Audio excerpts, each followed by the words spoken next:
Good morning, everyone, and thank you for joining us for today's Board of Supervisors meeting. If anybody happened to be listening to K-Tip this morning, they know that I pay attention to satellite time, so sorry for sitting in silence.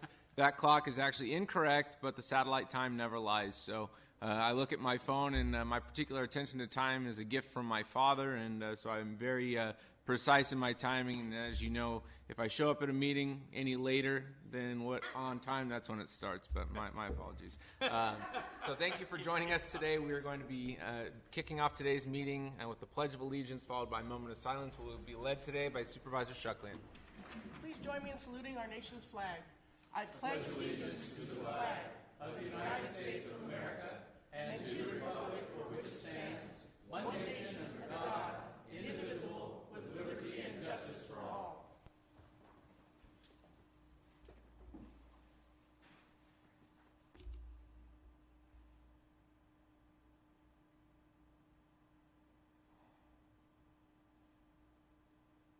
Thank you. You may be seated.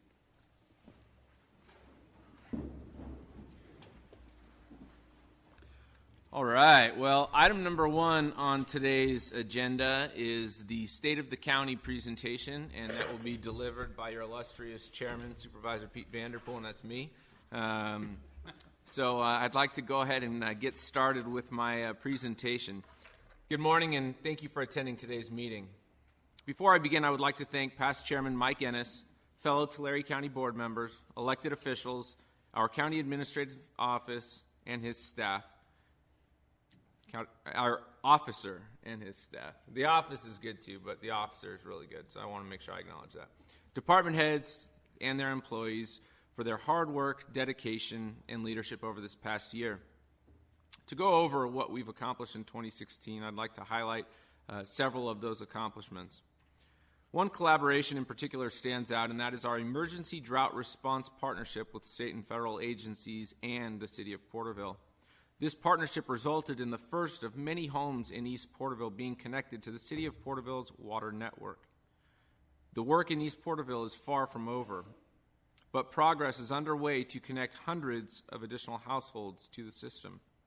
We continue to work collectively with partner agencies to provide a permanent solution for the remaining homes in that community. Other major achievements in the county accomplished in 2016 include breaking ground on our new South County Detention Facility in Porterville and completing the purchase of the Tulare Acres Professional Center. The county continues to promote economic development activities countywide. To highlight a few of these, we assisted Foster Farms with a $17 million expansion of an organic feed mill in Traver. That was the first phase of what will eventually be a $60 million expansion. We also assisted Seton Farms of Terabella in its efforts to permit more than a dozen massive silos to significantly grow their international sales of pistachios. Additionally, the county celebrated the opening of a new McDonald's in Early Mart. That is a highlight.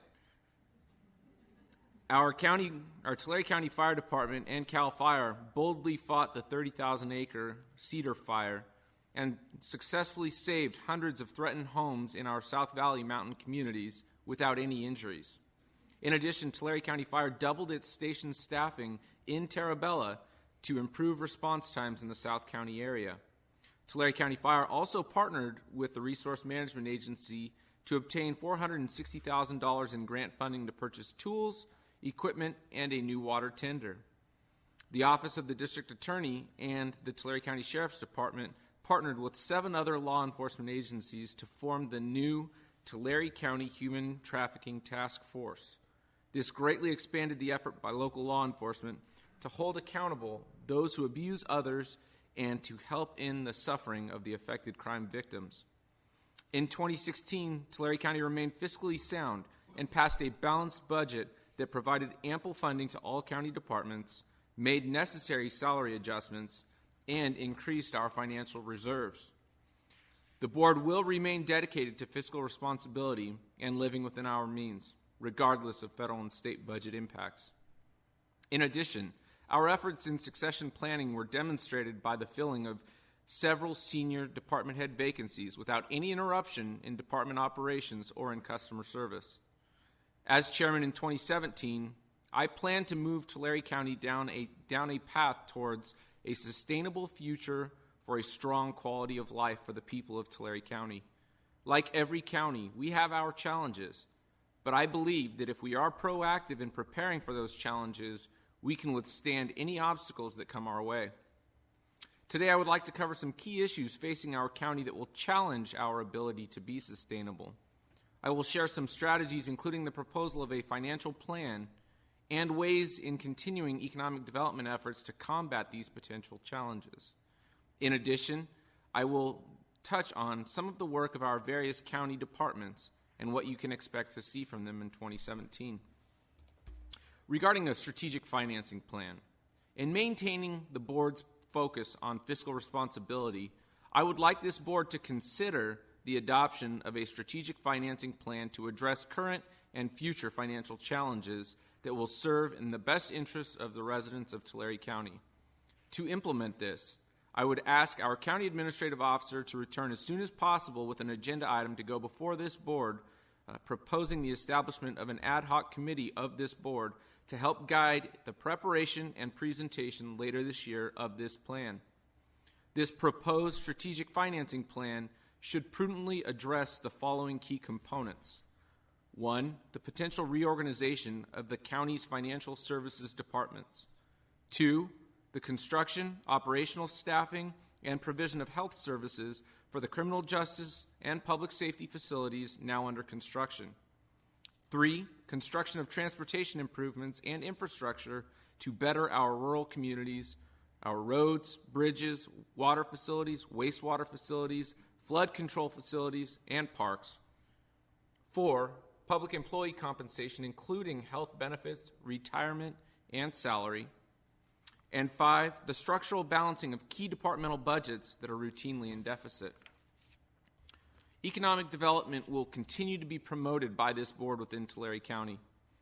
This means the county will seek to guide where feasible economic development by creating the conditions under which business development can thrive. This includes maintaining a business-friendly permit process, a reasonable permit fee structure, and the expeditious construction of public improvements and infrastructure. It continues to be our policy to help create private sector jobs, increase the income of our residents, and add value to our local real estate and businesses. In doing so, the goal is what our CAO regularly proclaims: the rising tide will lift all boats. And if you haven't heard that phrase, you haven't been to a Tulare County Board of Supervisors meeting in this last year. To help accomplish this goal, we intend to continue to proactively work with our partners and stakeholders, including our cities. We truly are all in this together. Looking ahead, an important part of Tulare County's ongoing economic development program will be to approve a targeted marketing plan. I would request that the CAO return to this board this year with a proposed targeted marketing plan designed to promote economic development on a countywide basis. Looking forward to 2017 and various county departmental projects, I want to share with you some of the projects and programs that we expect to turn out this year. With more than 4,200 employees working in 22 different departments, we have hundreds of programs, services, and projects happening throughout the year. I will not be able to cover all of these today. However, I do want to share a few in particular to be on the lookout for. First, I will start out with a board favorite. I would like to start by returning with the evening meeting series of the Tulare County Board of Supervisors this year. 5 board meetings in 2017 will be held during the evening hours and will be located throughout the county, 1 in each supervisorial district. This effort brings the county to the people and improves the accessibility of the board to members of the public unable to attend Tuesday board meetings at 9 a.m. I would also like to mention my anticipation of the results of the efforts put forward by various county newly constituted advisory committees. The Homeless Task Force will have a busy year collaborating with all jurisdictions in the county to address the many issues surrounding homelessness. The Parks Advisory Committee and Animal Services Advisory Committee will also be busy helping to guide the operation and policy of their respective subject areas. Additional activities include our public safety departments. Tulare County Sheriff Mike Boudreaux and his department are to be commended for continually bringing forward innovative ways to strengthen public safety. The sheriff has recently established a robust internet child safety campaign that seeks to engage parents, educate the public, and enforce laws. This program's focus on the 3 E's will prove a useful means in protecting our children. In addition, the sheriff just rolled out a Smart Water CSI program, the first law enforcement agency in the western United States to employ the use of a forensic tracking system that uses mineral DNA markers to paint property that, if stolen, can be tracked and traced, and thus help prevent and reduce ag crimes in the #1 ag county in the nation.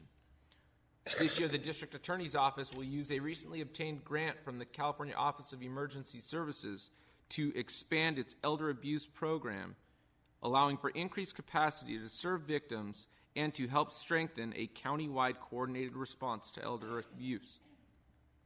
The District Attorney moved just weeks ago to strengthen efforts by strengthening the efforts of the Child Abuse Response Team by helping to improve the interactions and comfort younger victims who interact with the District Attorney's Office by deploying Fortune, a canine who in just a few short weeks of service has become one of the most popular members of the District Attorney's team.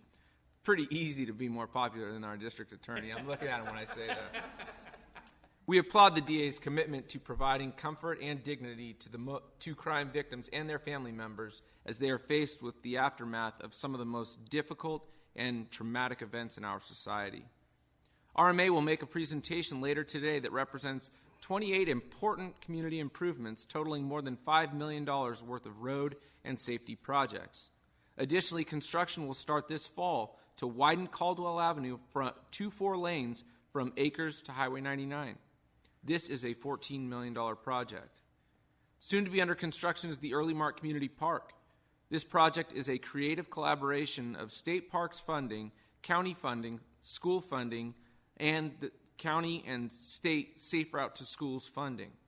In addition to the $2 million state grant, the county is contributing $1 million to create this cutting-edge recreation area equipped with numerous state-of-the-art amenities. This project will be completed before Christmas. A $2.4 million project will repave a 5-mile stretch from the Kings County-Tulare County line to State Route 99. This road segment is one of the most heavily traveled dairy roads in our county. Construction begins this summer and will be completed this fall. RMA is also set to begin designing construction of a new $5 million Seville water system and will begin construction next month on a new $2.1 million Munson water system. 57 county intersections will receive safety improvements this year. These projects will enhance visibility and provide other safety features at various intersections in the county and are to be done at a cost of $1.2 million. Construction begins this spring and will be completed by this summer. A $680,000 bridge replacement project along the Traver Canal will begin this fall and be completed by the end of the year. The bridge is located along Old State Highway 99 just south of Avenue 368. The Avenue 196 at Orange Belt Signal Project will retrofit an existing signal at the intersection, converting the current pre-timed signal to an actuated signal. This update will reduce traffic delays and reduce vehicle emissions. The $400,000 project is grant-funded, begins this spring, and will be completed this summer. The final RMA project I would like to highlight is the Avenue 144 overlay. This $3.5 million high-priority farm-to-market project consists of approximately 5 miles of road rehabilitation starting at State Highway 99 headed toward State Route 43. This project begins this spring and will be completed this summer. Moving on to the county space planning project. Last year, we purchased the Tulare Acres Professional Center, also known as the Cigna Building, and tremendous efforts have been made by the Space Planning Ad Hoc Committee to prepare this building for occupancy by the Sheriff's Administration as well as the Tulare County Fire Administration. We are also near agreement to lease out the remaining commercial space and provide additional revenue to the county. We anticipate that by this summer, our Human Resources and Development Department will be fully relocated in the former planetarium building that has been fully remodeled and revamped to fit the needs of the department. Once that move occurs, our county council's office will expand and utilize the space freed up by the relocation of human resources and development. This board's goal is to continually improve county facilities, and this will be seen again as our child support services will be modernizing and making improvements to its various offices. This will give team members as well as the public improved spaces for interaction. 2017 is an exciting year of change for the Tulare County Library. The Tulare County Library is opening 3 new locations this fiscal year. The new London branch library just opened in October.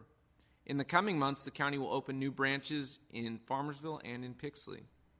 Significant improvements to broadband internet service will be deployed in 11 library branches this year, including libraries in Visalia, Three Rivers, Exeter, Ivanhoe, Woodlake, Dinuba, Tipton, Early Mart, Springville, Lindsay, and in Orosi.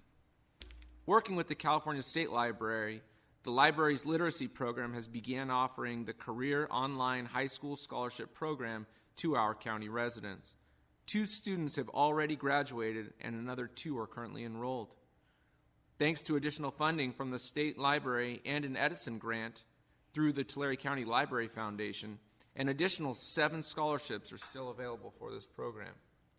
Our Health and Human Services Agency, in collaboration with Tulare County Probation, have worked together over this past year on the implementation of AB 403, Assembly Bill 403, better known as the Continuum of Care Reform for Foster Care.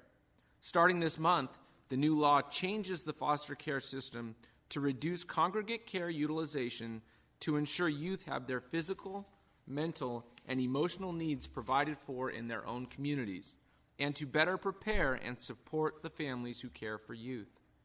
Over time, it is expected that these reforms will further improve the outcomes for our foster children, as well as work to reduce the overall length of stay for the youth that are in our system. The mental health branch of the Health and Human Services Agency, in cooperation with the Tulare County Housing Authority, has begun construction on 2 permanent supportive housing sites, one in Porterville and the other in Tulare.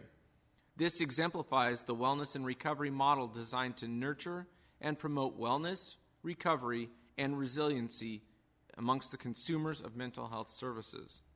And now to conclude, this board is dedicated to laying the groundwork for a viable future for Tulare County.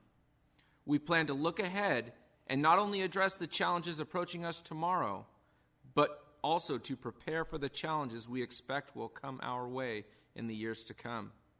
We continue down the path the board has historically traveled upon, and we will strive to lay the foundation for a sustainable future. Thank you for your attendance at today's 2017 State of the County Address.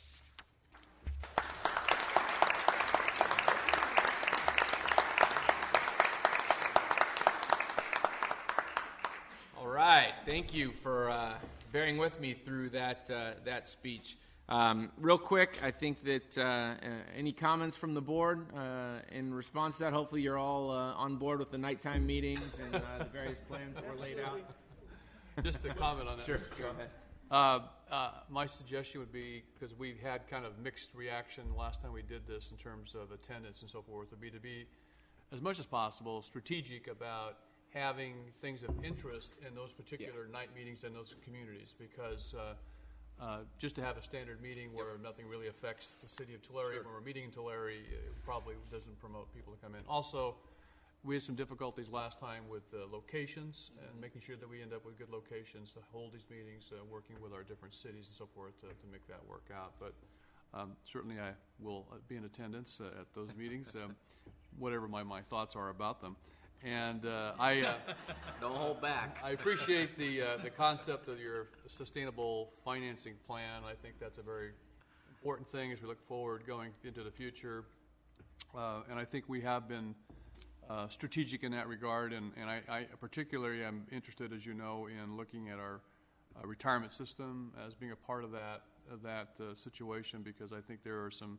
As I look at the health of our county, the one area that gives me some pause is the retirement system. Even though we are well funded and in much better shape than most other public entities, it doesn't mean that it doesn't need examination and shoring up. So anyway, appreciate your comments. We are very supportive of what, I'm very supportive, I'm sure the board is too, of what you have set forth here today. Very aggressive and well thought out. Thank you. I feel the same way.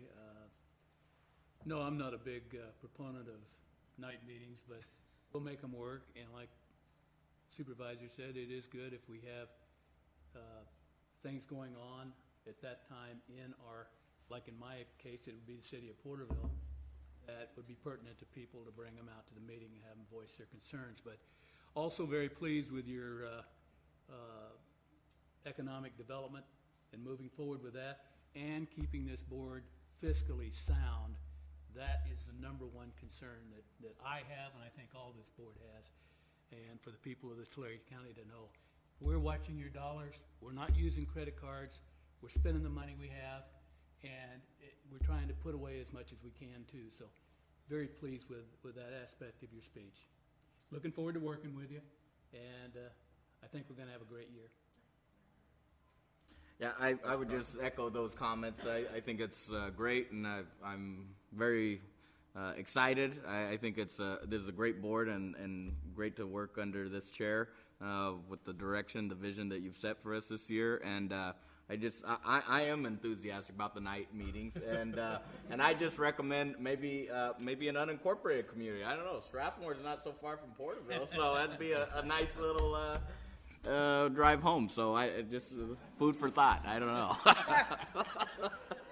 Thanks. Three Rivers, that works too. I mean, whatever. We'll go to Ponderosa. I too want to echo what everybody else said. I'm 100% behind you. Some very good points. And like Supervisor Crocker, I'd go for 10 evening meetings if you wanted to. I don't know if we'll go that far. Well, I'm just saying. One of those I'm sprinkling just showing my Thank you. support. I think any time that we could get the public more engaged in what we do and accessible to our meetings is a good thing. So I'm right behind you. Great. Thank you very much. Real quick, before I excuse my family, I just wanted to take a quick second and introduce my family members who are here to support me today in this endeavor. First and foremost, in the way back is my wife, Ashley, hanging out with Tom Sigley back there. So I wanted to introduce my wife, and thanks for being here, and thanks for listening to me practice this speech a couple of times over each day of the last few days. Want to introduce my mom, Vivian. She's here, and sure appreciate her being here. My sister Madison is here as well. Appreciate you being here, Maddie. And Allie is here also, and so is my grandma, Jean. Grandma Chino is what I call her, but I had one grandma who was Jan and had one grandma who was Jean, and when you're little, you go with what's easy, and Grandma Chino was a lot easier than getting it confused between the two. So that's my Grandma Chino, and I appreciate you being here, Grandma. It means a lot to me. So real quick, I just want to thank you all for being here. It means a lot to me. I know that my dad is looking down on me from heaven and very proud of me today and proud of our family. So thank you for being here, and you are free to be excused while we resume the rest of our business, because I know that it might get a little bit boring for you. So thank you for being here today. I appreciate it. So we will now move on to item number 2 on our agenda, and that is Board of Supervisors matters. And I will start today with Supervisor Innes. Oh, thank you, Mr. Chairman. Last Thursday, at 2 p.m. in the afternoon, we had our first GSA meeting for the East Thule water area, and we had a good group that showed up. We seated a board. Eric Borba was elected board chairman, and the only other board member we're going to be looking for is someone from the white area. And what we're saying when I say white area is an area where they are not serviced by water districts, that they are dependent strictly upon wells. So that member will be seated hopefully by our next meeting, which is going to be a public hearing on the 24th at the City of Porterville board chambers. Last night, I attended the scoping meeting for the Thule Indian Reservation Casino movement, wanting to move their casino from the reservation down to the Porterville Airport. There was a lot of people there. The meeting started at 6 o'clock. I got up and spoke in favor of the meeting and commented and congratulated the tribe on their transparency. the way they're going about this, try to move this time. They've got a good representation company out of Arizona that's representing them, a first-class organization. And, of course, this was the Bureau of Indian Affairs last night that held the scoping meeting. And what I did, I got up and said a few words, and then I gave them a letter that Mr. Benjamin Reese had made from the RMA concerning some of our concerns about moving the reservation and how it might impact the county. So I think there was good reception. There was only 6 people got up and spoke, and everybody was in favor of the project. So hopefully this project will be moving forward, and they will be able to work with not only the county but the city and the different businesses in the area to make sure that this process is very transparent and everybody is on the same page as it goes forward. So that's about all I have. And, thank you, Mr. Chairman. All right, thank you very much, Supervisor Worthley. My goodness. Not used to this. You never Jumping know. around. You never know which way it's going to come. You better be on your toes. Thank you, Mr. Chairman. Last week we had the LAFCO meeting and had something which we haven't had in a while, which is an annexation in the city of Dinuba. Other we've had some island annexations, but actually, and this is an economic development project where they're trying to put in a street to try to connect it up with a shopping center, which has been struggling to find tenants. So hopefully, it'll help in that regard. Then I had an air board meeting on Thursday, and we adopted our federal and state legislative platforms. There's some excitement about the new administration being able to work with the Air District, not to relax our obligation to clean up the air, but to give us timelines that are doable without suffering consequences. As of now, under the 2.5 plans that have been adopted by the federal EPA and the timelines that we have, we will be subject to federal sanctions before it's even conceivable. There's not enough money or technology to get to the current standards that have been set by the federal EPA. Also on that day, we had a East Kings River GSA meeting in Dinuba, where somehow I got appointed the chairman of that group. And we did seat a public member that's from the agricultural industry, a person who is an agriculturalist and also works in a large enterprise in Fresno County, and then an alternate who is Justin Brown, who is up in the Orosi area. So that is moving forward. That's been a very successful venture.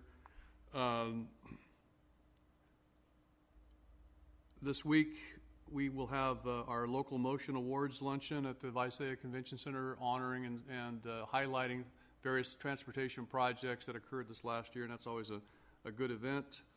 And finally, this Friday night will be the Dinuba Chamber of Commerce banquet, where they'll be honoring businesses and people of the year, and that's always a fun event. So that's what I have for today. Thank you. Thank you very much, Supervisor Shuckling.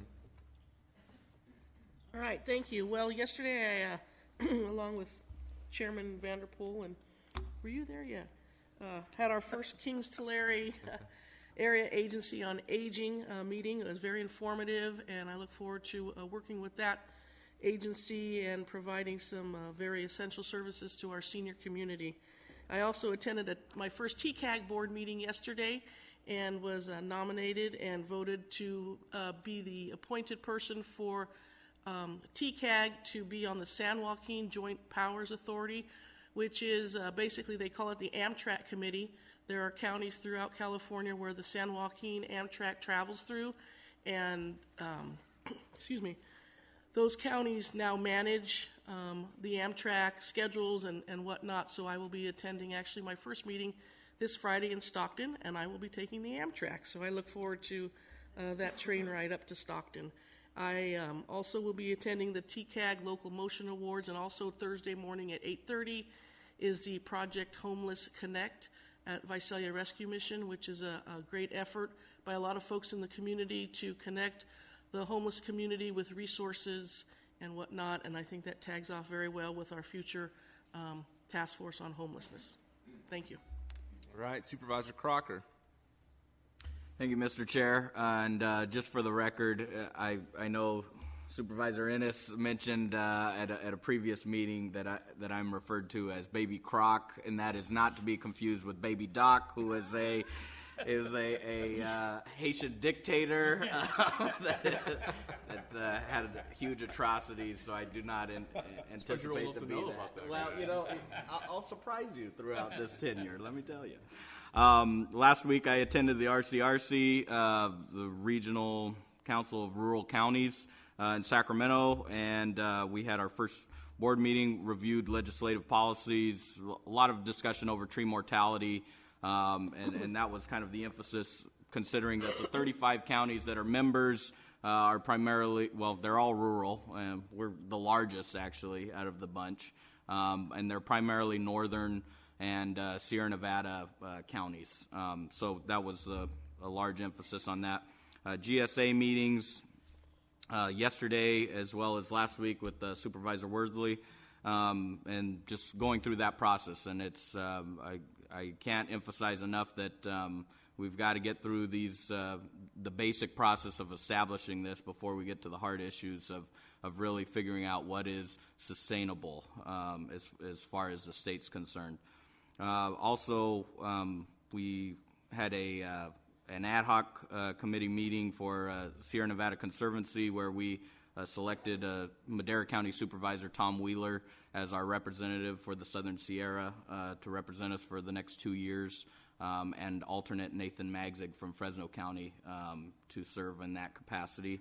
I also attended Farmersville City Council meeting last night just as an introduction to the council. They invited me, and I was happy to attend there. This week we have locomotion awards. Also, yesterday I was appointed to the San Joaquin Valley Policy Council, so I will be attending that meeting Friday. I hope that yesterday was the end of new committee assignments, but I guess I will find out in the coming weeks, as I think Supervisor Vanderpool may have other thoughts with all these ad hoc committees that he announced this morning. So very good. It'll be fun. And also Thursday there is a Yosemite Sequoia RC&D meeting, and don't ask me what the RC&D meeting, what that means, because I've forgotten. But and Lindsay Chamber has their annual awards this Saturday, so busy schedule. Monday, Lindsay Redevelopment Oversight Committee. Did I miss anything else? Who knows? Who knows? Let's end on that note. Well, unlike my colleague, I won't read my whole calendar to you. I will just highlight a few. I didn't. A few of my upcoming events and functions that I'd like to bring to the public's attention. One of them is the Central Valley Career and Resource Expo. Is an event that's hosted each year by Congressman Valadeo and Senator Andy Vidak. That will be taking place at the Palace Bingo Hall in Lemoore on January 26th from 9 to 1. For anybody interested, they do a great job of making sure that all participants, all vendors that are at these events are offering real jobs to attendees. So that's a great event, and I wish them lots of luck in doing so. My colleagues have already mentioned the TCAG Local Motion Awards that are taking place. I think that's a great effort by our Association of Governments to recognize outstanding efforts in the transportation world by various partner agencies county-wide. So I look forward to that event, and hopefully the county brings home its fair share of awards and brass from that event. On next Monday, very important meeting, I know, to many in my district and throughout Tulare County who are in the walnut and nut industries. They're not crazy, but they farm nuts. We will be having at 1 p.m. here at the Board of Supervisors conference rooms A and B a walnut ordinance update meeting. All stakeholders are invited to attend that meeting. I encourage growers, processors, et cetera, to be there. We want to look at our county walnut ordinance and see what we can do to maybe improve that and tighten up some of the loopholes, because some concerns have been raised that walnut thefts are still occurring and other nut thefts are occurring. What can we do as a county to hopefully prevent that even more than we're already currently doing? So I appreciate efforts from our board reps to help coordinate that meeting and also helping me on the State of the County speech today. I know that Our staff worked well to help me gather information, and also CAO Spot. I appreciate your help, and Eric Coyne, too, for helping to bring forward all the information that I presented today. That's all I have for my board comments, but I will make one mention, too. This is looking at Candace, and this rarely happens. I'm sorry to put you on the spot, but it was mentioned to me by our illustrious radio talk show host, Mr. Hopper, and he wanted to bring up the fact that when our board meetings are broadcast live, they're not broadcast very loudly over the internet. So if there's any way we can turn up the volume on that, that would make it easier for him and other folks listening on the air. So maybe I shouldn't have singled out Candace. I should have been looking over here, but I just want to make that point. And real Already been taken care of. I took everyone I came in. Hey, good. So you heard me on the radio then. You listen to the radio, Mike. Good job. I listen to it every day. Mr. Chair, very quickly, I just wanted to comment on the storming events. Thanks to our staff, they've been very aggressive out there dealing with our road crews, with trying to keep our culverts clear and so forth. And fortunately, we've had a tremendous amount of rain. At my home, I've had over 6 inches of rain, almost 6.5 inches of rain in January. But the storms have been spaced out in such a way. Now, this morning, I had to drive through some floodwaters on Road 108. Where Cottonwood Creek is overflowing its banks. That's a project that we have in the works to do a flood control project up there, which would alleviate that if it had been in place before now.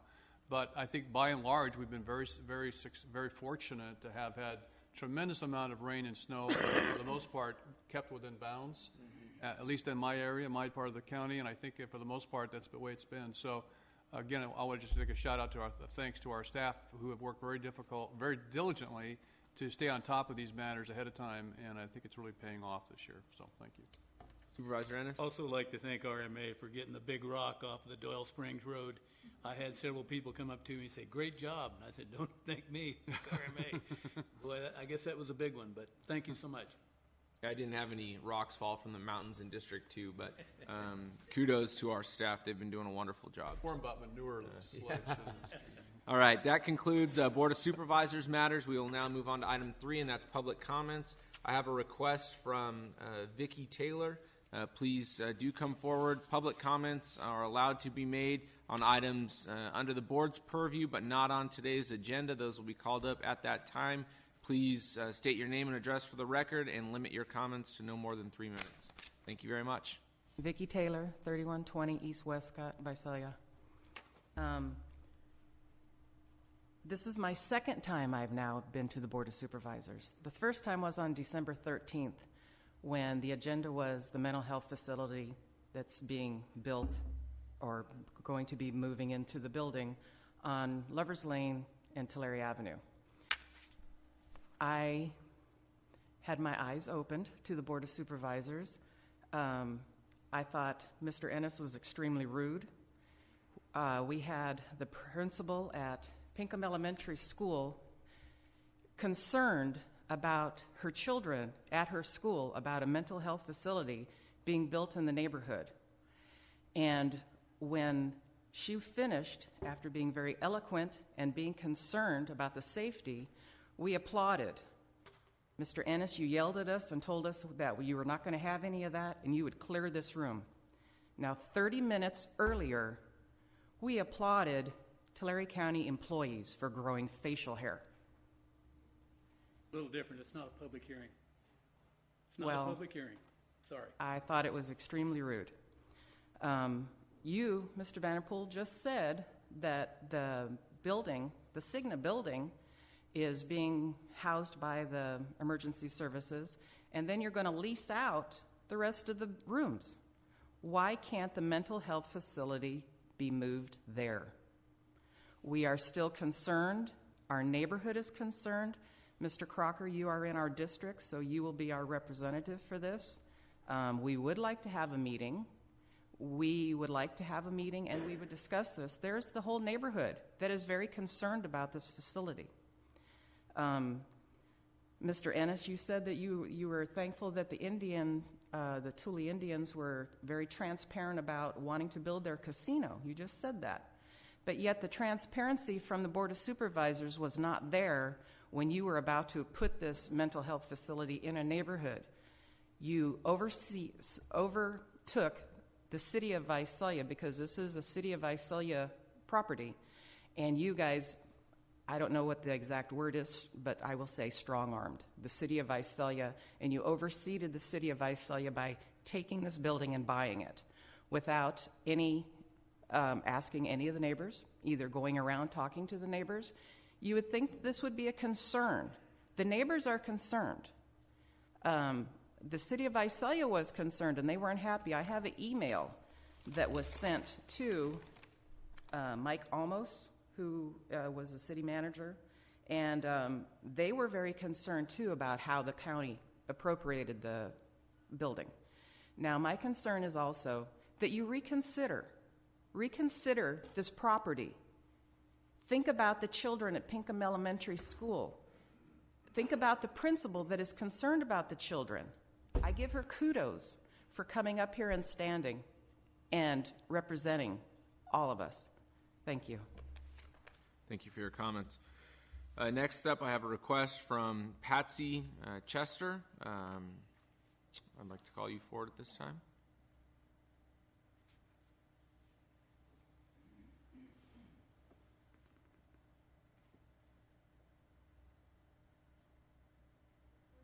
You can use either microphone.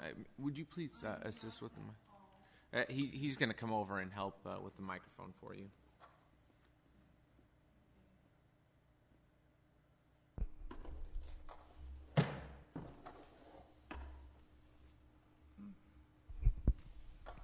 Okay,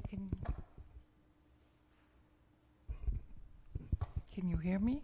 Yes. Okay. I read the article in Visalia Times Delta and listened to a recording of the Tulare County Board of Supervisors meeting regarding the property on Lovers Lane, which was purchased by the county supervisors to be used for a mental health wellness center. This was done despite strong opposition from the Pinkham school principal and local residents.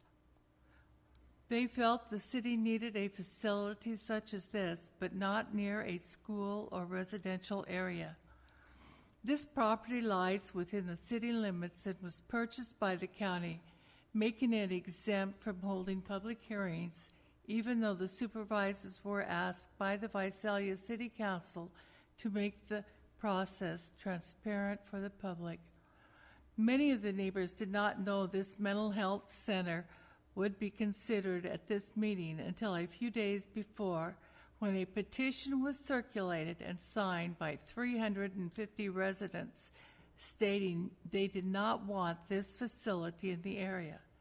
The public felt their questions were not being answered, and no date for a meeting was set where this could be discussed further. I cannot believe these are the supervisors voted into office and our representatives to serve the best interests of the people, and especially the concerns of our neighborhood. Is this the beginning of a trend where the Tulare County supervisors can run roughshod over the Tulare County citizens? Will they be able to dictate to each of our communities? Is our democratic county becoming a dictatorship? I know my neighbors, community, and county require integrity in leadership and management rather than what the supervisors have demonstrated at this meeting. And I have handouts.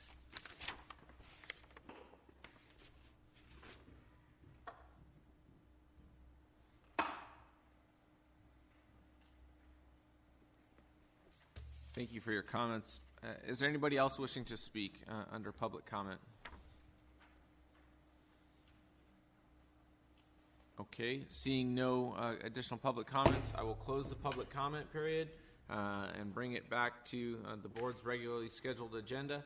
I know this is not agendized, but I would like Dr. Durek to please come forward and just comment on the additional outreach meetings that are going to be held regarding the possibility of a mental health facility at this location.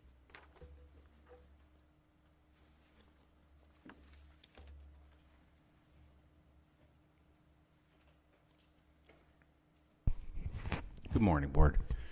We are in the planning process right now of having 2 community forums at Cafe 210. Tentative dates are February 21st and 22nd. I believe it's 6 p.m. to 7:30 in the evening.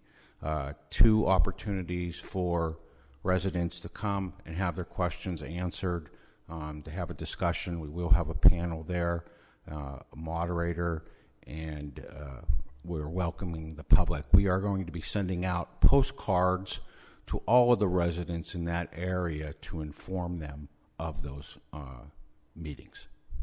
Thank you. All right, next we will now take up our consent calendar. I do have some items that are going to be either edited or removed from the consent calendar. Item number 12, we need to change the year from 2017 to 2021.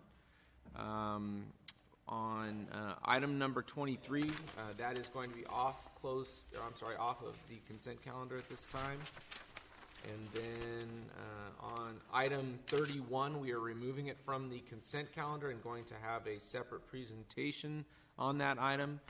Are there any additional items that board members or members of the public would like to have removed from the consent calendar? Chairman, not to remove, but just a comment on there was an informational item on number 26 on the results of the Bunsen Well and Distribution System bid amount. The engineer's estimate was $1,168,000. The low bid was 1.5. I was concerned about whether or not that would jeopardize the project. I was advised this morning it will not. So I just wanted to bring that to everyone's attention. Great. Anything else? None. Okay. Seeing no additional items to be pulled or amended, the chair will entertain a motion at this Move time. approval of consent calendar. Second. I have a motion from Supervisor Shuckley and a second from Supervisor Crocker. Please vote. Motion passes unanimously, and we are now going to take up the items that have been pulled from consent real quick. We will take up item number 31 at this time.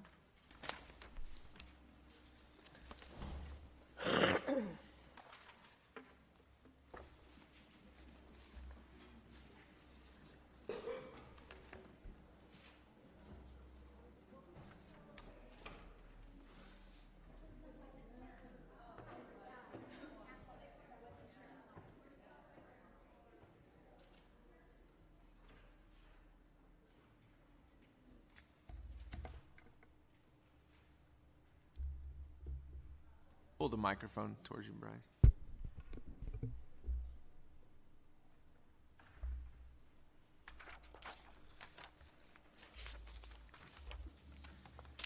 Good morning.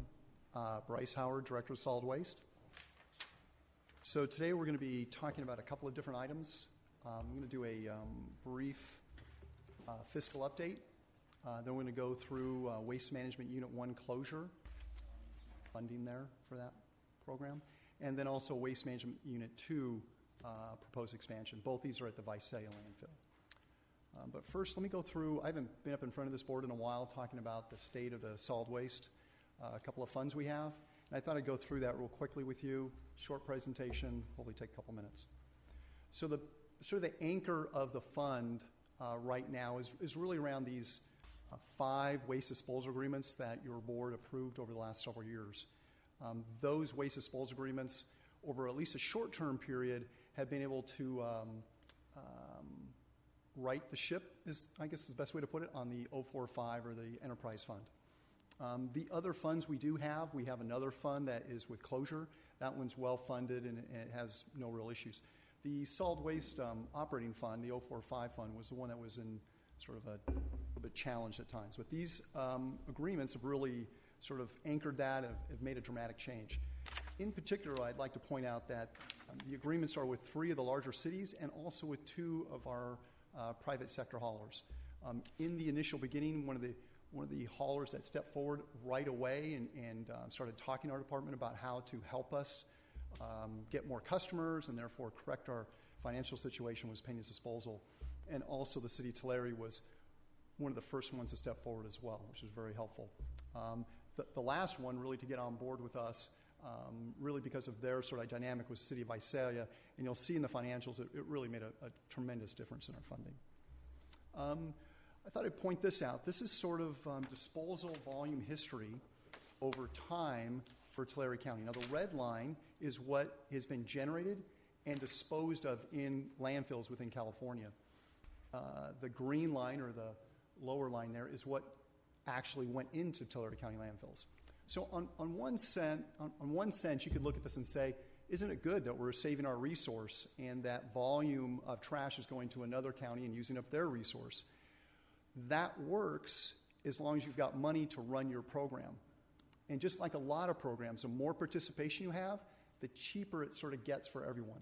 And that's how solid waste landfills work as well. So you can see that there was a fairly dramatic drop in volume there.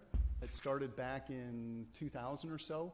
And you can see the recession had a dramatic impact as well. There was another fairly significant drop in 2007, 2008 in volume. The county does roughly right now about 375,000 tons of trash each year. That amount of volume that ended up in other landfills actually works out to be around maybe $60 million in revenue. So that was the revenue that went out of the system. And primarily it went to 2 private sector landfills that are in Kings County. One of the things in the solid waste arena that we have here in Tulare County is we have competition. We basically compete with the private sector for that service of these cities and these municipalities. It keeps us lean, I think, and I think it also keeps us focused on customer service. And that's really been our focal point over the last couple of years, is focusing on what do our customers want and what are they looking for.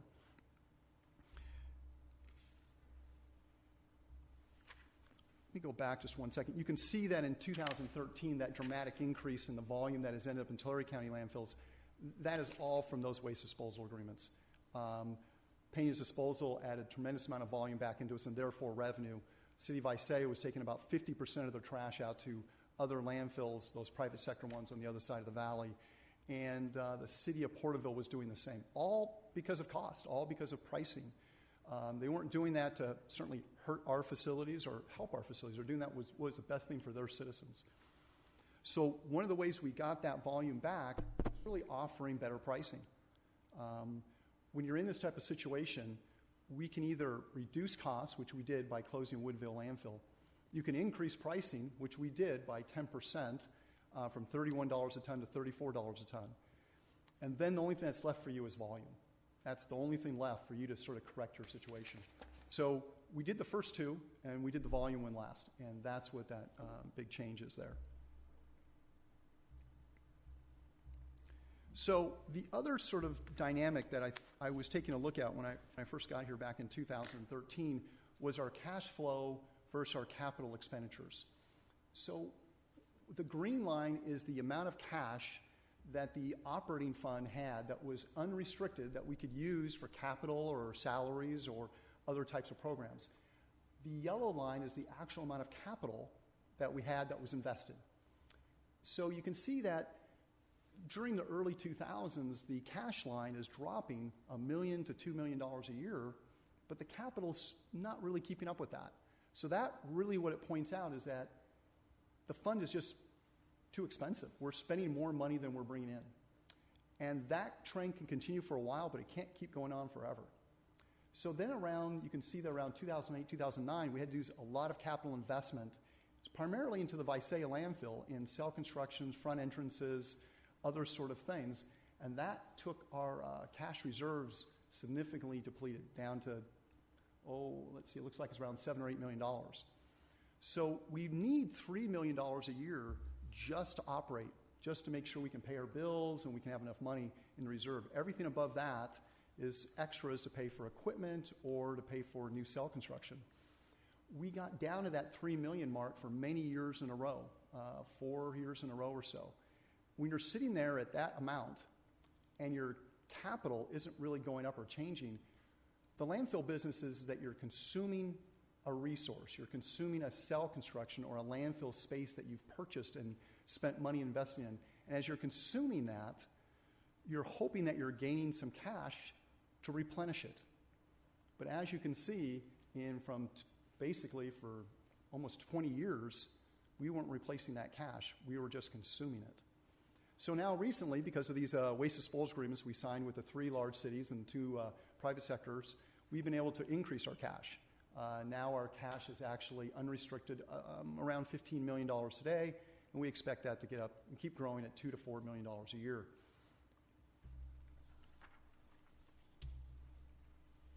This is actually just a table of all of that. It's a lot of detail in there. I could spend probably an hour talking about this table alone.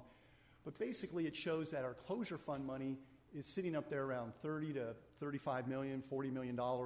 It's been very healthy. We have plenty of money to close our landfills. That's been really well funded. The groundwater contingency fund is a state mandated fund that we have there no matter what, just in case something happens. Actually, we can't even touch that. It's what happens if we go bankrupt. The state has to come in and use their funds.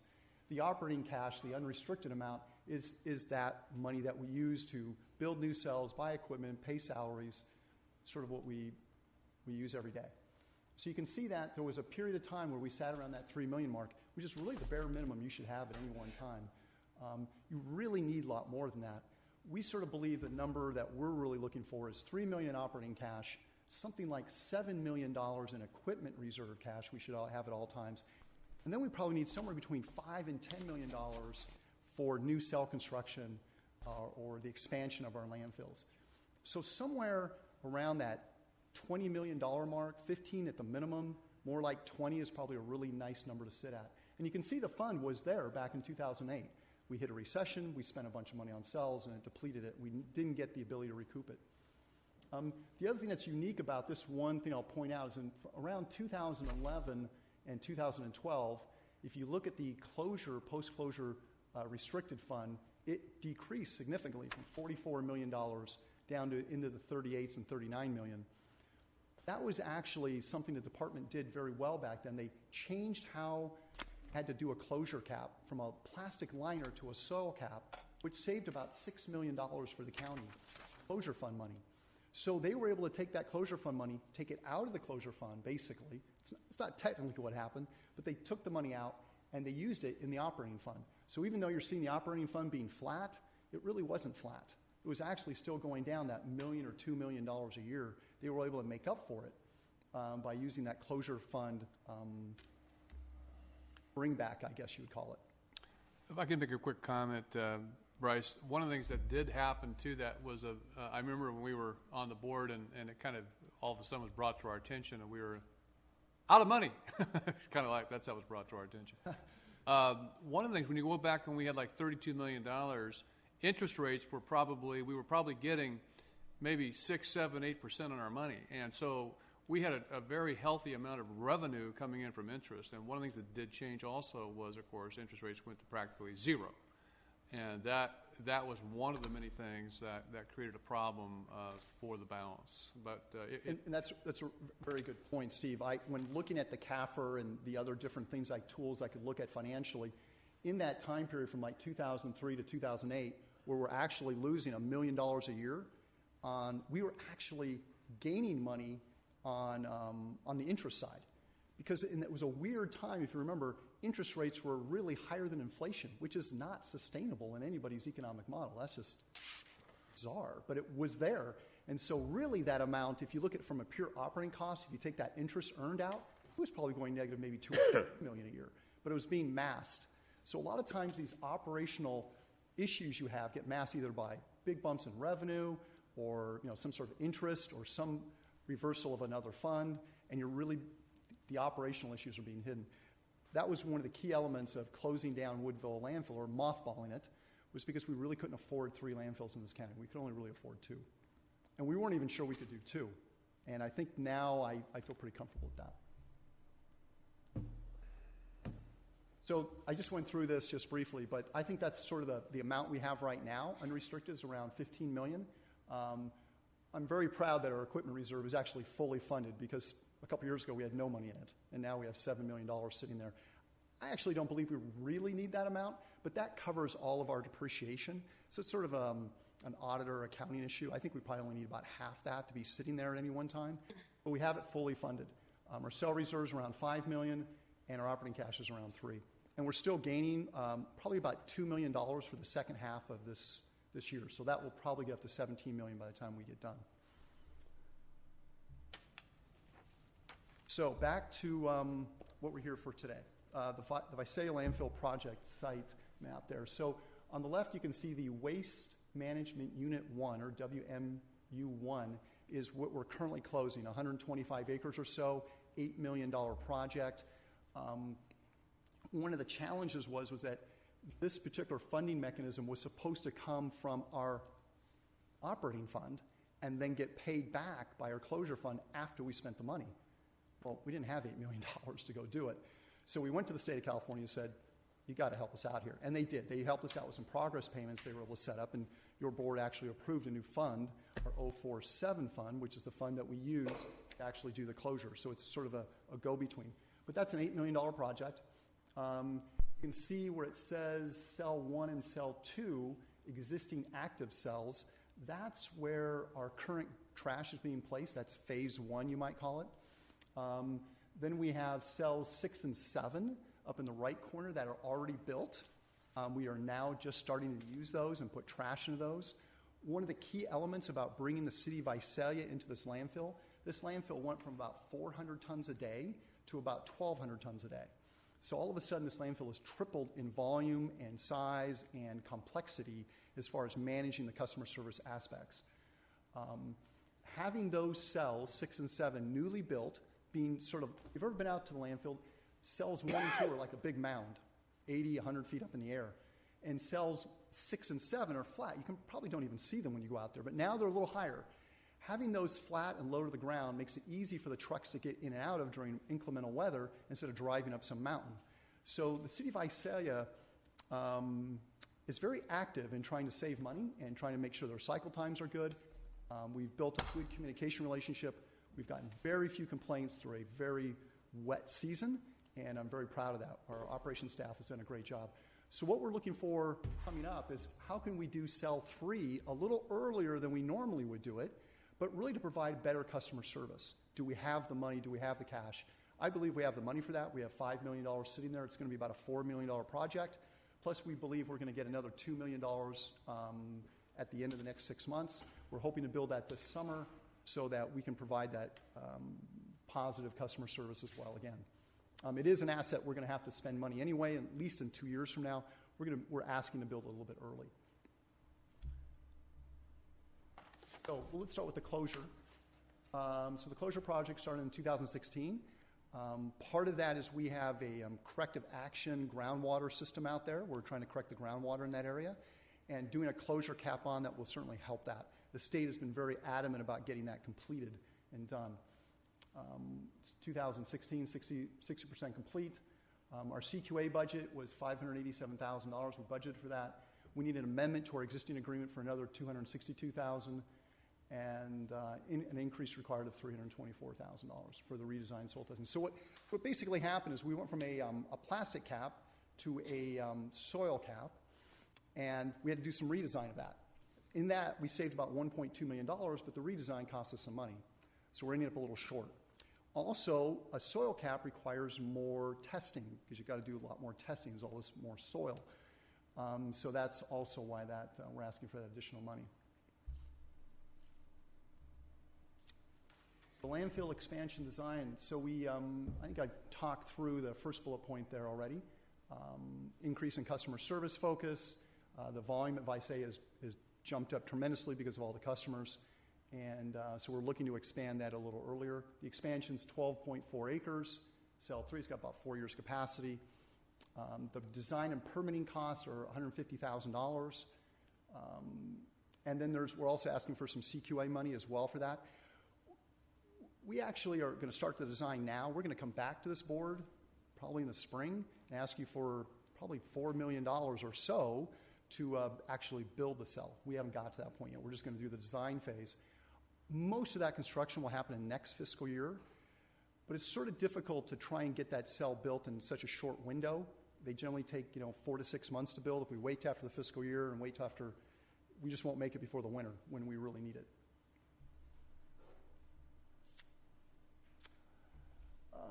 So our design firm that we've been using throughout the expansion of this landfill from the very beginning of those new cells you saw has been EPA Technologies.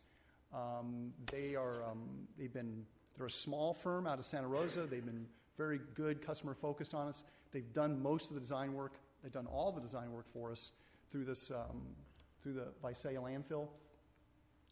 And we believe they're the company we should continue to do business with. So we're looking to amend the board agreement that you have.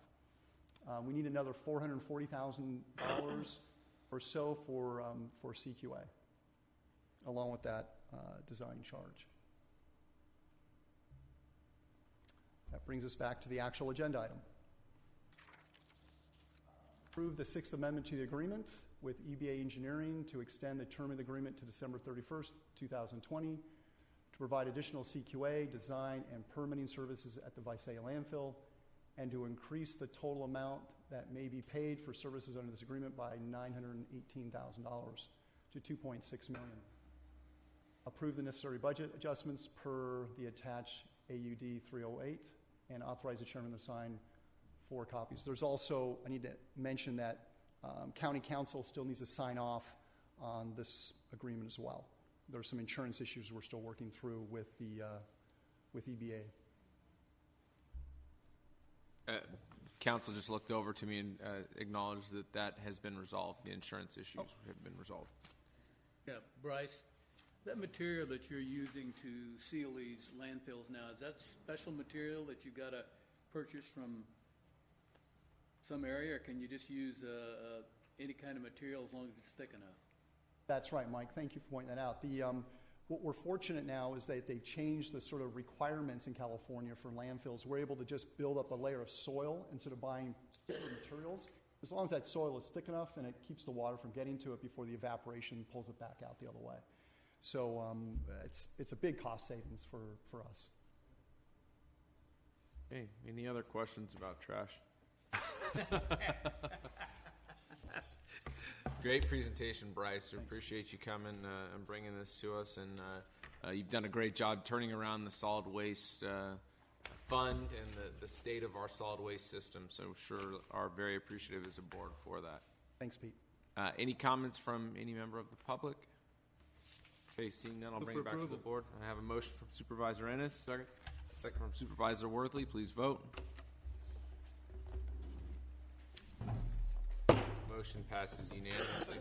Before you leave, Bryce, quick question.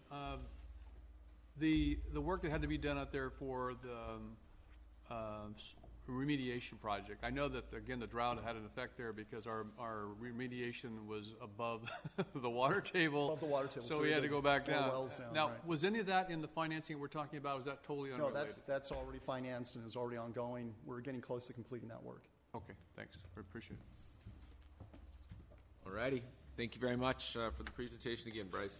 All right, now we will move on to item number 32, which is an untimed item and is a request to receive a report from the Resource Management Agency regarding the 2017 County Transportation Improvement Program. Sure wish the state of California would follow our lead. Go ahead.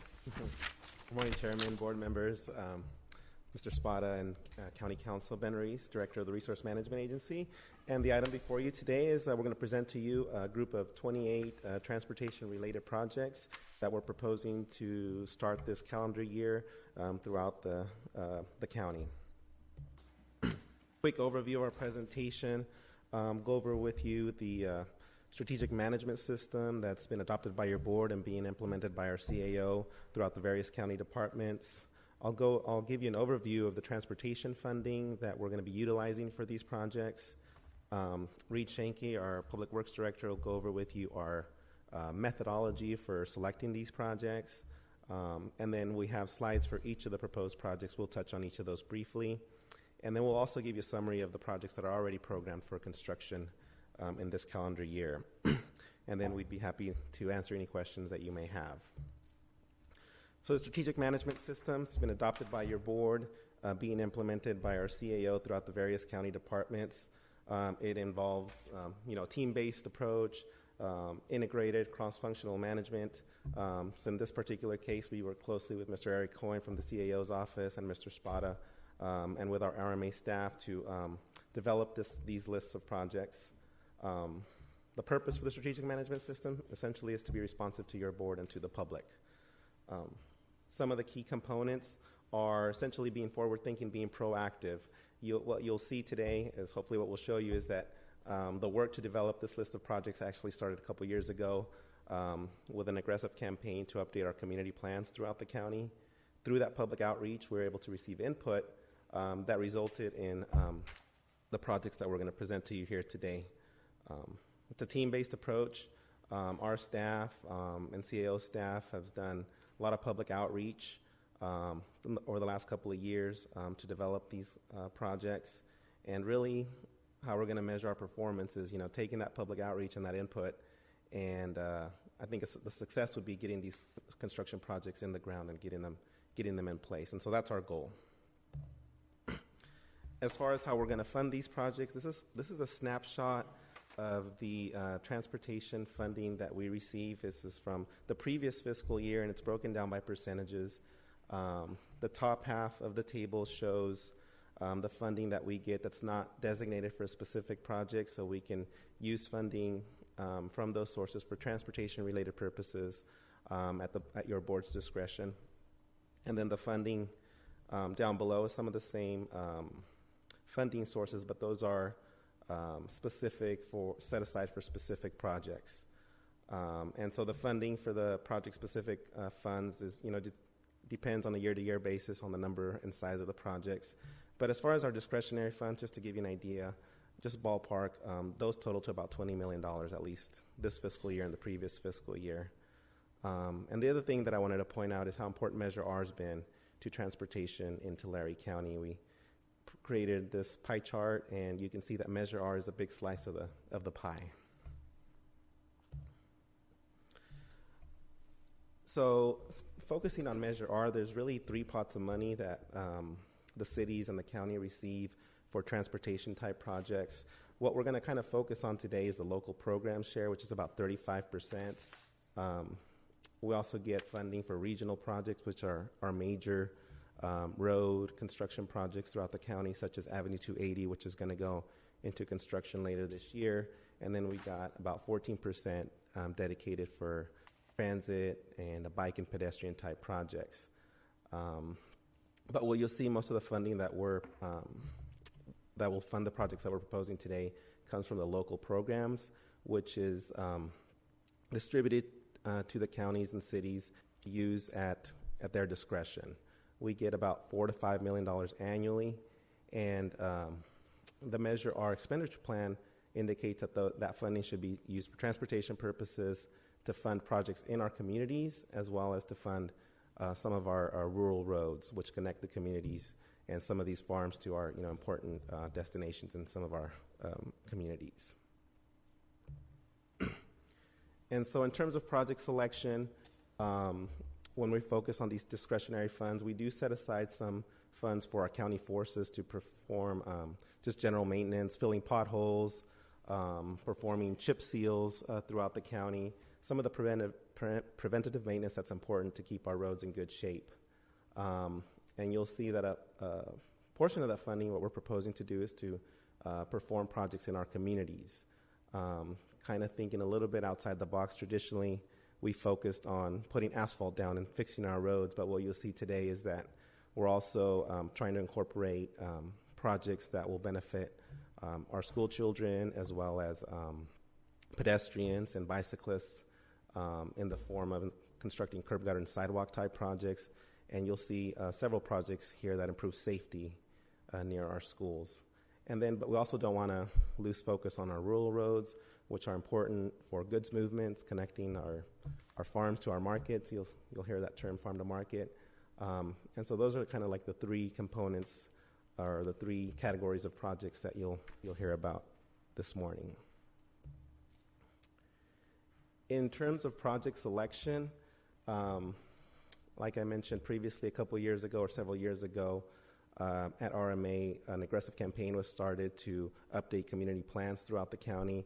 Through that process, there was community meetings, extensive public outreach, where we got input from the community in terms of what types of improvements that they would like to see in the community, and also the priority of those improvements.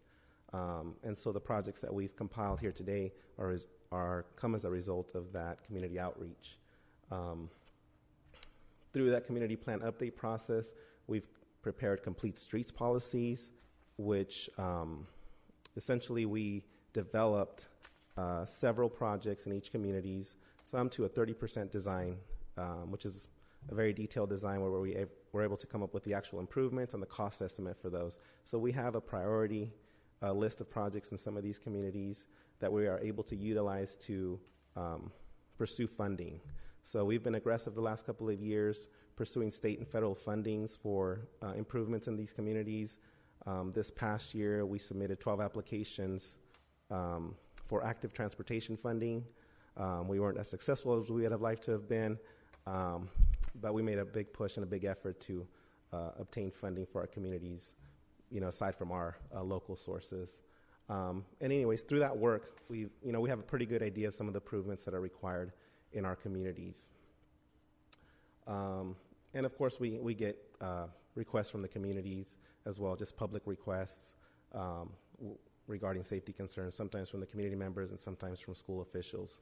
And so we document all that information, and you'll see some of these projects address some of those issues. And this is just a list of the community plans that have either been adopted or are in the process of being adopted. It's an extensive list there. We haven't gotten to all of our communities, but the purpose is to show you that we're getting out to the communities and soliciting their input. So with that, I'll turn it over to Reed Schenke to go over the projects with you. So Ben gave me the big table that nobody can probably read here on the screen. But this list, and I'll go into a little bit more detail about each of these projects, it outlines briefly what the funding breakdown is.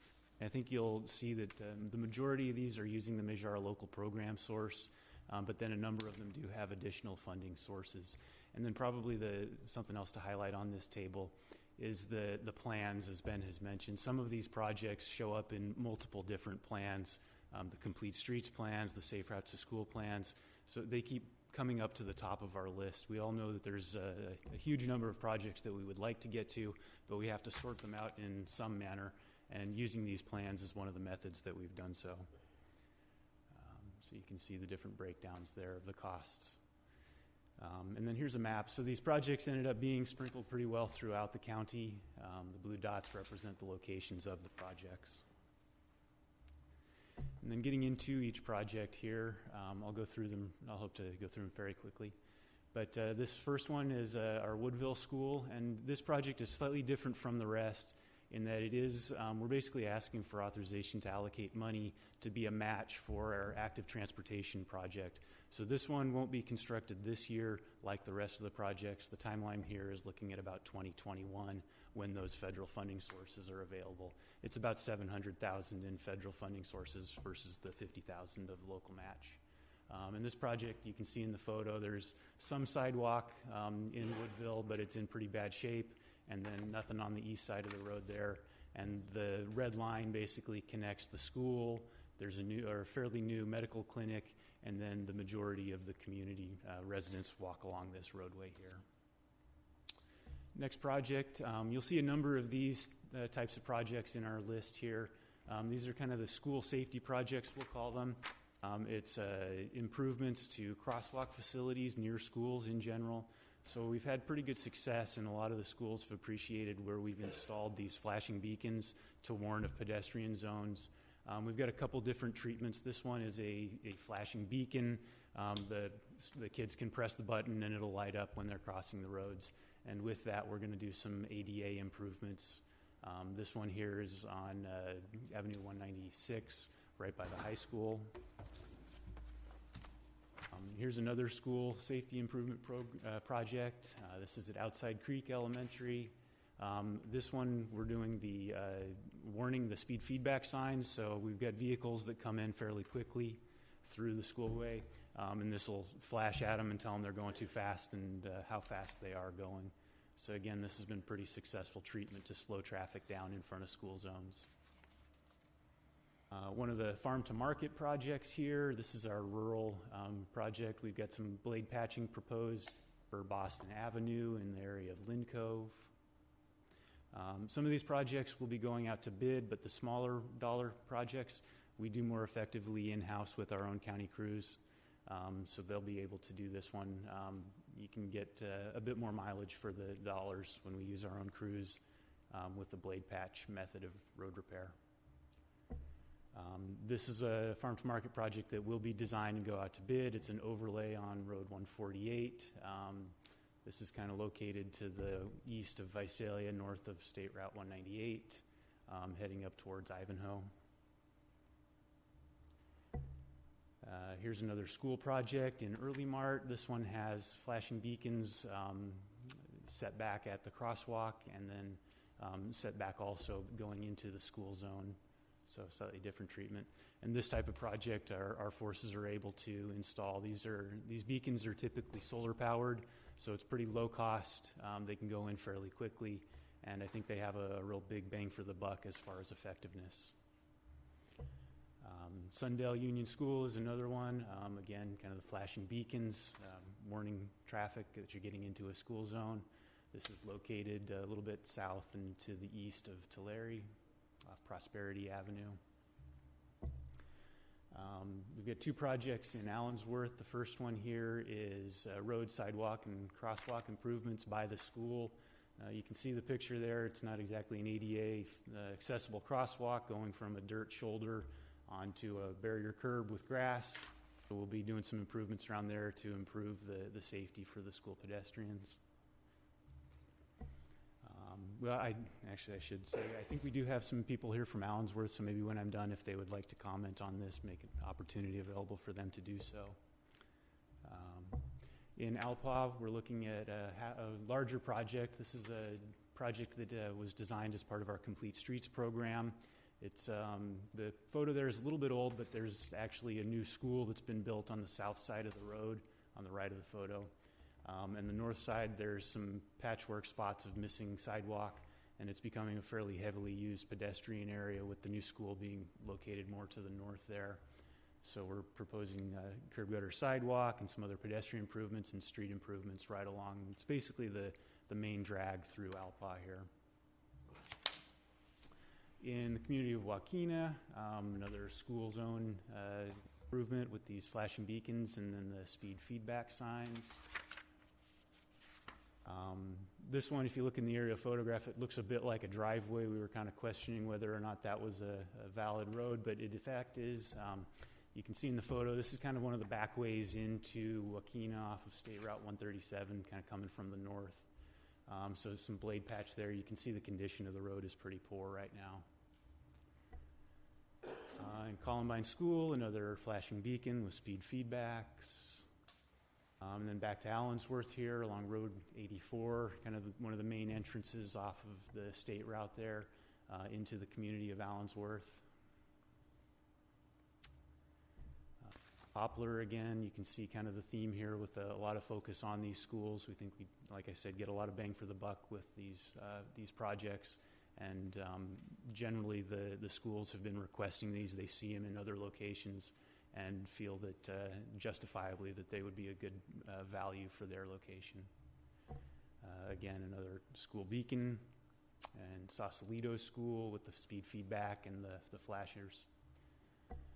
Here's a farm to market on Avenue 368 in the Sequoia Field area. The road condition here, so we're proposing an overlay. This would go out to bid and be constructed here this year. In Ivanhoe, you're probably familiar with the Boys and Girls Club that's fairly new into the area, so we're looking at the intersection right there, some pedestrian improvements at the crosswalks, and there's some drainage improvements that need to go along with that. In Goshen, we've got a design from our Complete Streets projects along Avenue 308. This is kind of between the railroad tracks and 198. Recently there's been some reduction in school busing in this area.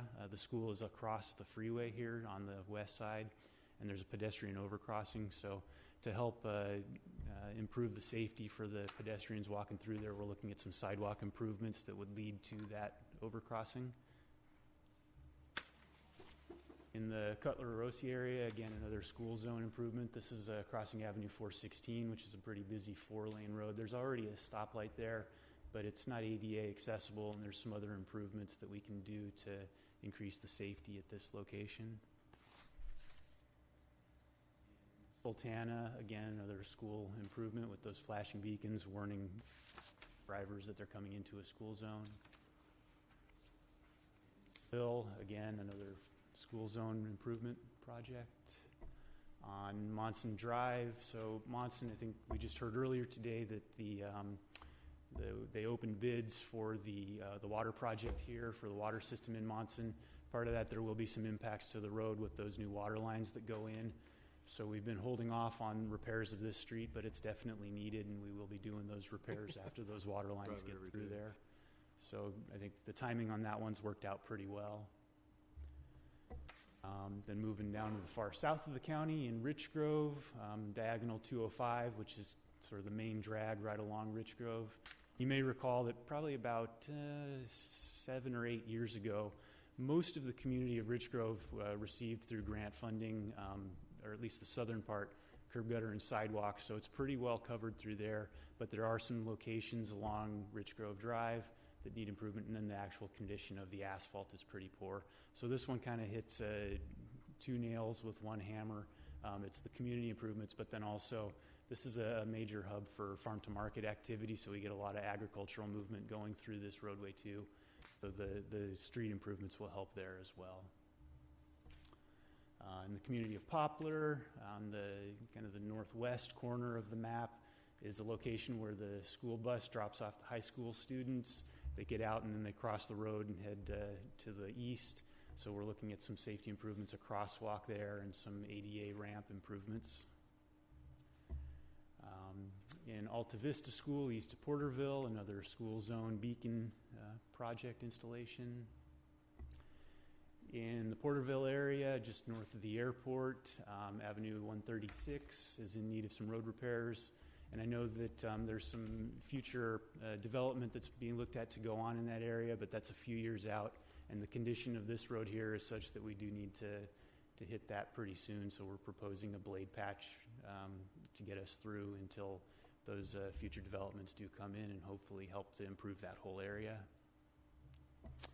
In Terabella, Road 234, there's some pretty heavy truck movement that comes through here. This is you've got Sutton Farms and a couple other agricultural and lumber industries right in this area. And so with those heavy truck movements bringing the crops in for processing, there's some intersections that need to be improved, be widened out a little bit for that heavier truck turning. So we're working closely with the owner-operators there to be able to facilitate their needs. In Terabella, we're looking at another road rehabilitation. This one will be an overlay. You can see the condition of the roadway there in the photo. That's our list of projects that we're proposing, but we didn't want to leave out, as Ben kind of mentioned very early on in the presentation, that we've got a lot of other projects going on that are funding sourced directly or allocated to the projects.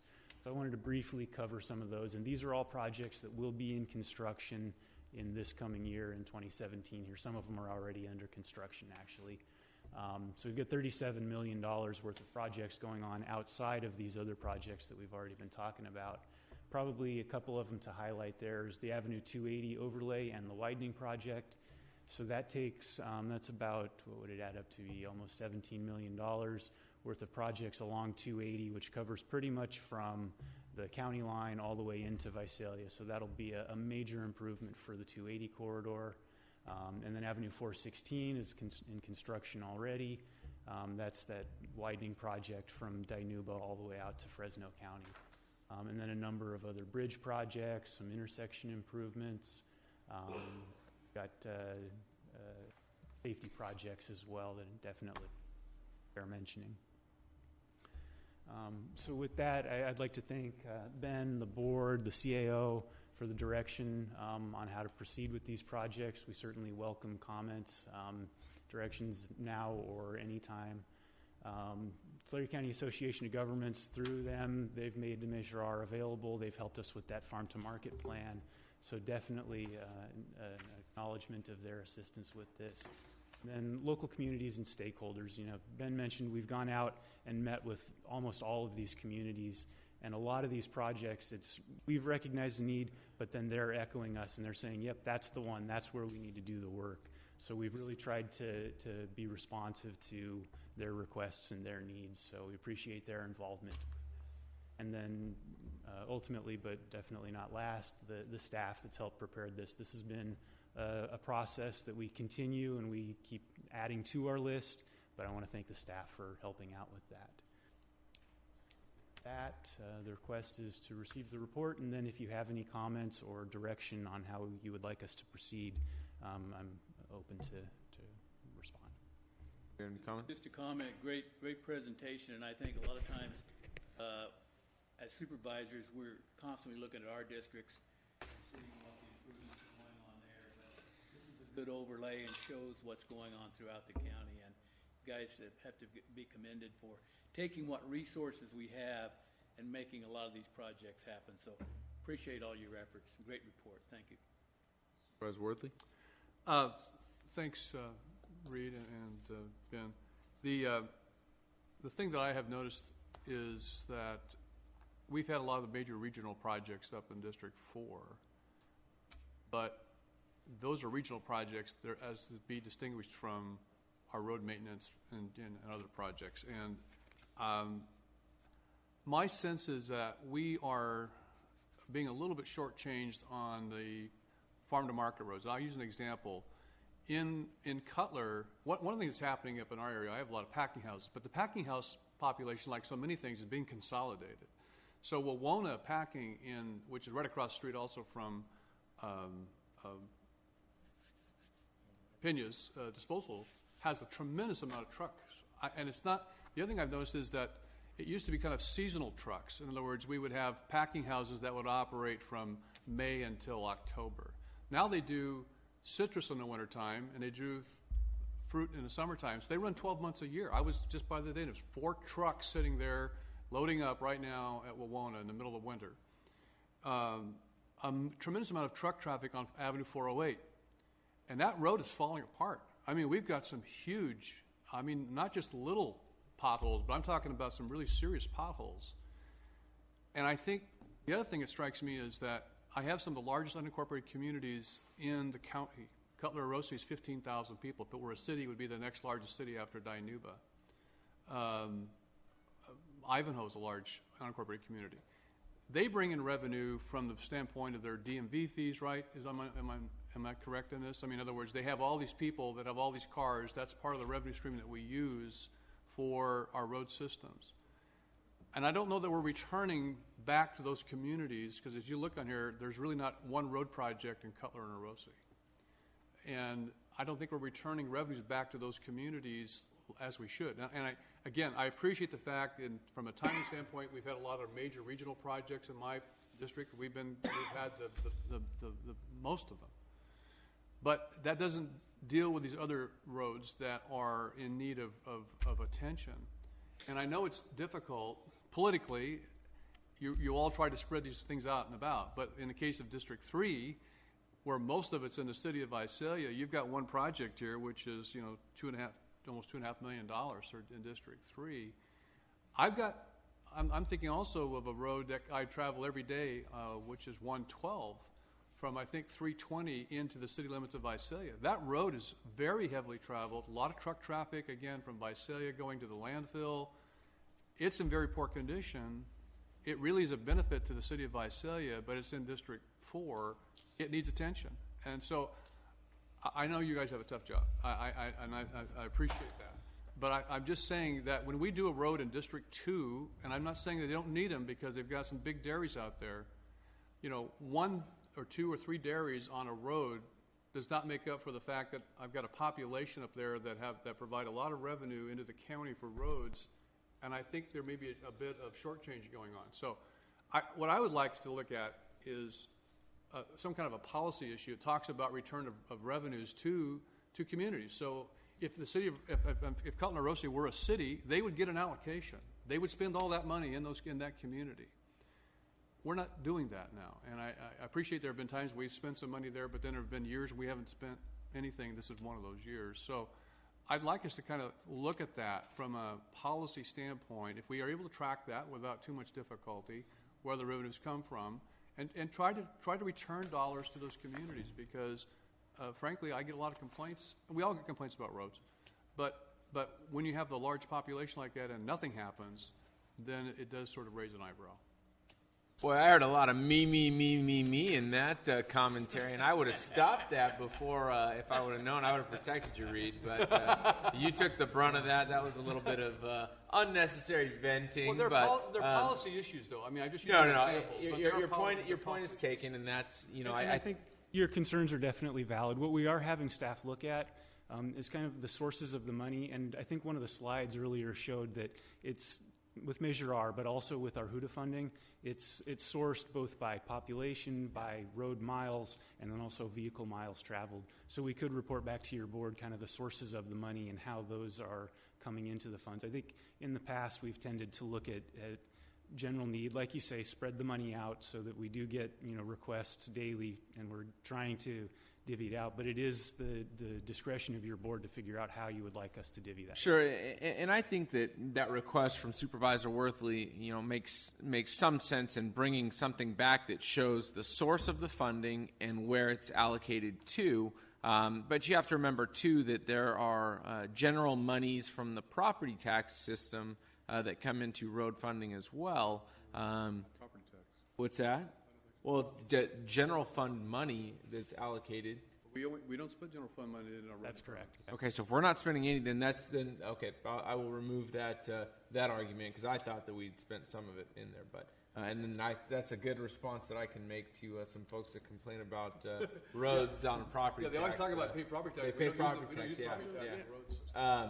Supervisor Shucklin, you wanted to make a comment real quick? For me, it was a great overview, being new and just seeing all the different projects, and certainly, familiar with transportation from my past council position.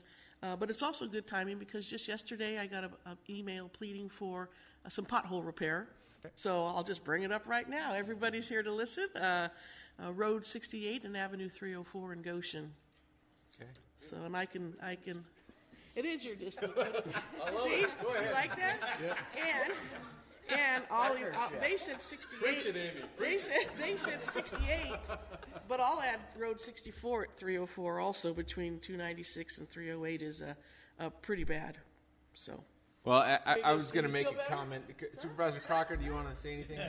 I just appreciate the presentation. I thought it was a great overview, and I think that's a great approach. I do.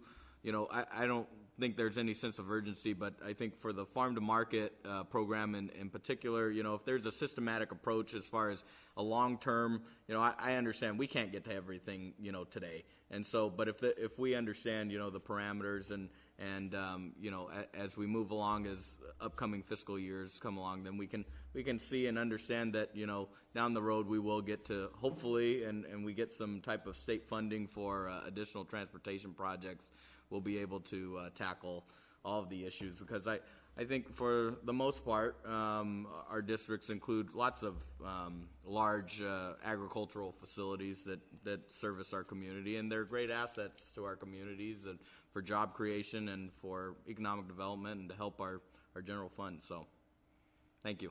I was going to make a comment that I really, well, first of all, just to get this off my chest, I really liked the very beginning of the presentation before you started getting into the last slide that talked about the $37 million worth of projects, because it seemed like there wasn't very much going on in Districts 1 and 3. So, sorry, new guys, but all the real work's getting done in our district. But okay, then you I showed, drive those roads too. Then you showed the final slide, and it showed the work being very evenly distributed throughout the county. But one of the key points here is partnership with the school districts. And one of the things that, despite some of the earlier comments that were made on different agenda item or public comment, this board is very concerned about our school children and their safety.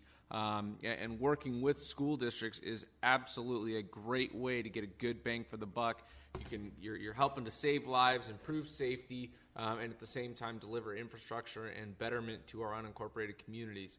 I particularly like some of the District 2 projects that are putting communities on the map that really need to be on the map from infrastructure and road improvement standpoints. I like the project in Alpaw. They have a beautiful school, and having a nice sidewalk improvement and transportation improvement in that community is outstanding. And I think Allensworth really warrants this attention, and they're going to be getting it both on a road front and from a sidewalk front as well, because you have to remember, in all of these unincorporated communities, especially the very small ones, the major source of transportation is by pedestrian.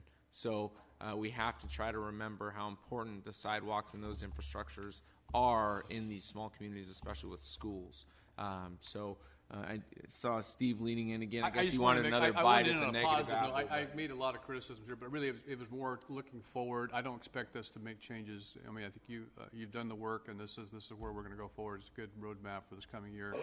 But I think we should kind of look at some of these policy issues going forward, and recognizing that regional projects are great, but that at the expense of the local roads, sometimes I think there's a trade-off there, and we've got to. I know it's a difficult job because we don't have sufficient funds to maintain this entire system. So there always has to be some strategic thinking about where we're going to put it. But I appreciate the hard work that you guys do. You're very responsive when we have complaints. You're very quick to respond to those complaints, and I have nothing but good things to say about you.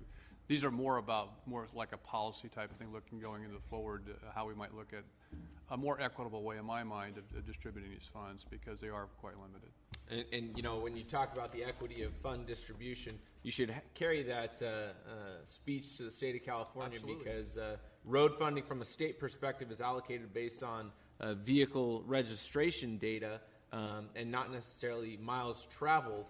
And so even worse than that is the weight fees. So you have all these trucks that pay weight fees that were supposed to be spent on the state highway system, which was another complaint, because again, don't these trucks travel on our county roads? Yes, but we never have gotten any of that allocation.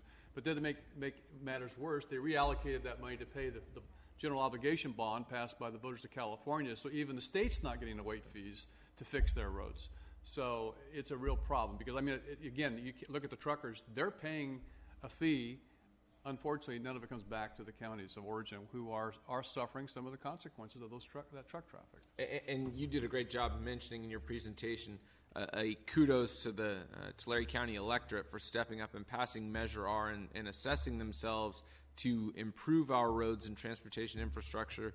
I think that there's a lot of conversation at the state, and I'm hopeful we will see some action out of the state this year regarding transportation funding. And, you know, we do get a good chunk of our road monies from the federal government, and we have to stay tuned to whatever conversations take place at that level and see what changes they may be looking at with their funding programs. One quick thing, if I may report, because at our executive officers meeting of CSAC, the governor's budget has a proposal for a certain sum of money. Unfortunately, it's not a very equal distribution. Before, it was supposed to be 50-50, but in this case, the counties are getting shortchanged significantly under the governor's proposal. More of it goes to the state, less of it goes to local governments. So something else for us to keep in mind as we're negotiating with the state legislature. All right. And I do know that there may be some members of the public who wish to comment on this item. You're welcome to do so at this time, even though I gave you a shout-out already, Coyote. Are you going to ask for more things for Allensworth?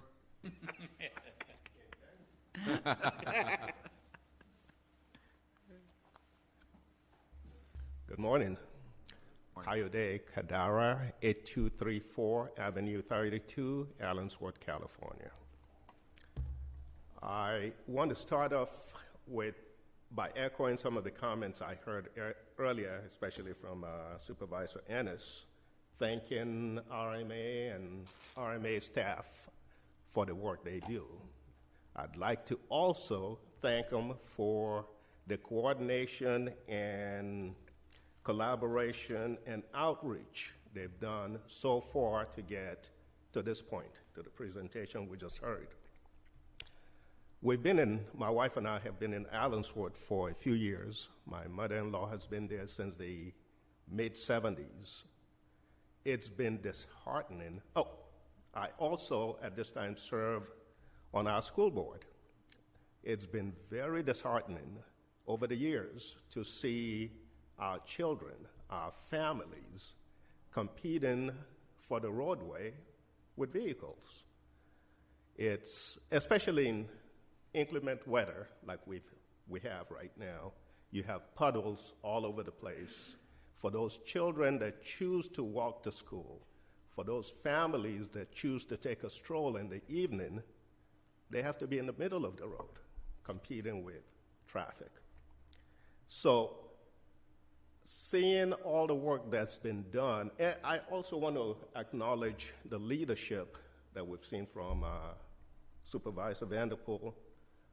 Eric Coyne coming to the table. I mean, he's been a great leader in getting some of this work going on, and Mr. Ruiz here for his leadership also.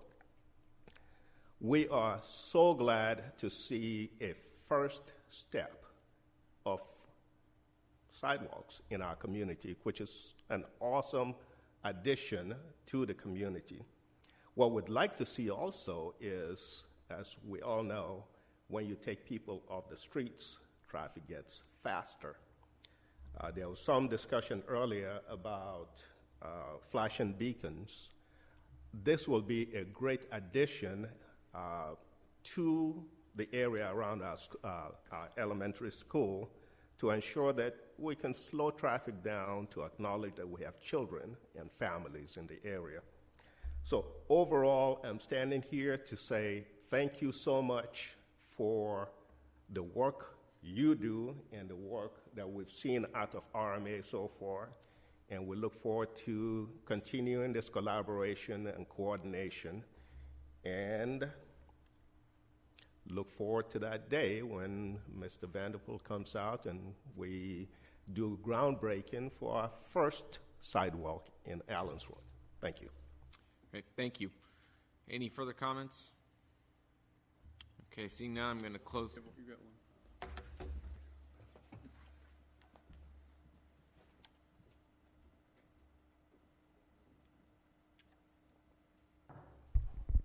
Hello, I believe I saw some of you last night or last afternoon. My name is Pedro Hernandez. I am with the Leadership Council for Justice and Accountability. I primarily do want to start off with commending RMA and the county's work in bringing some of this very desperately needed infrastructure improvement to these unincorporated communities. One point that I would like the board to consider is the disproportionate amount of money used for the farm-to-market infrastructure. I'd just like the board to consider the improvements that could be made to further unincorporated communities like Matheny Tract or Soltz or so many others of these smaller areas that have been given up on or are not included in any future plans for updating community plans. The agriculture industry is the heart of Tulare County. It is a multi-billion-dollar industry. But the same multi-billion-dollar industry, these trucks largely are responsible for, ruining the roads. So I would just like for the board to consider how much the different improvements that could be made to unincorporated communities that are not part of the multi-billion-dollar industry, but are the heart and soul of the people who are working there, picking the fruits, working in the packing houses that are being consolidated. So I just really would want the board to reconsider, the allocation of these funds. There are day-to-day problems that these communities still will face if they continue to be abandoned or neglected for the excuse of there not being enough money or funds in the county. So I would really want the board to consider and possibly even begin another round of public outreach. Submit this funding plan to the public again. Not that there's anything wrong, again, with schools, because I used to be a teacher, and I think that schools should be improved, especially because children are some of the most disadvantaged communities in the entire country because they can't vote. So I do think schools should be improved, but I'm also want the board to consider the other improvements that could be made with allocating the funds from the farm to market, because the farm to market improvements do just give more handouts to a multi-billion-dollar industry. That again, I do acknowledge that it is the heart and soul of Tulare County, but there are a lot of other improvements too, in a lot of communities that I work with that face, problems with not being hit by cars, because there's only been about 10 people in the last couple years. Your time is up. Yeah, I know. Your time is up. Please. Okay. You can sit down. Thank you. Okay. Yes, I just want you to consider then when you allow other people to speak for 3 minutes. We appreciate your comments. I'd like to Thank you. acknowledge that hypocrisy. Thank you. Any additional comments? All right. Seeing none, I'll bring it back to the board for further direction. Just in response to some of the public comments, it's interesting to criticize an industry that provides jobs for a lot of the residents in our unincorporated communities throughout the county and residents throughout the county, and we do not neglect communities. We can point to numerous projects over the last 5 years that have been done in unincorporated communities throughout the county.